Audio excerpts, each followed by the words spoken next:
พระเจ้าน้องพ่อแม่ก็ลาใครคอยเกิดมาหอถ้ามาแล้วก็พ่อแม่ก็ลาหนอมขอนคอยใครเกิดช่างเมียไอ้ช่าง EMC สักเกิดเมื่อช่างน้องปิงคอยเกิดมาเสื่อเขา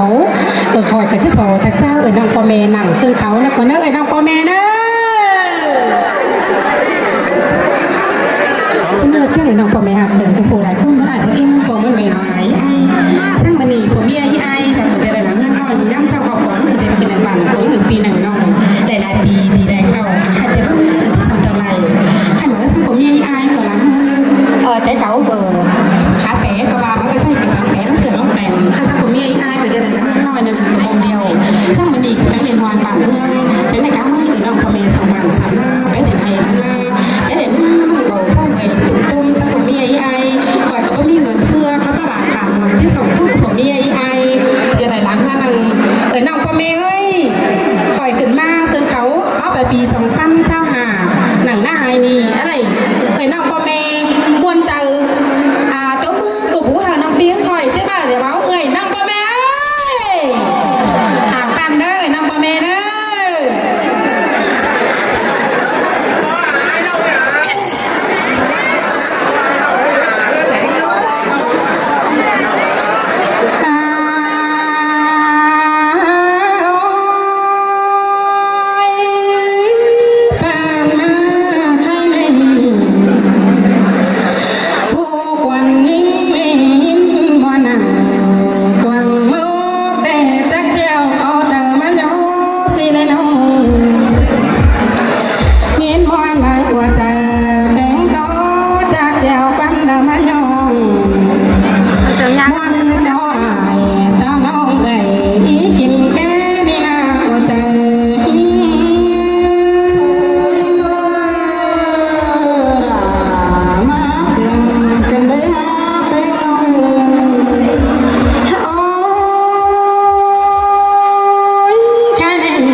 bên ông là nên ai cái này chớ đợi đại cùng nay hàng về sau má đằng xin đâu chờ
ดูดันเกิด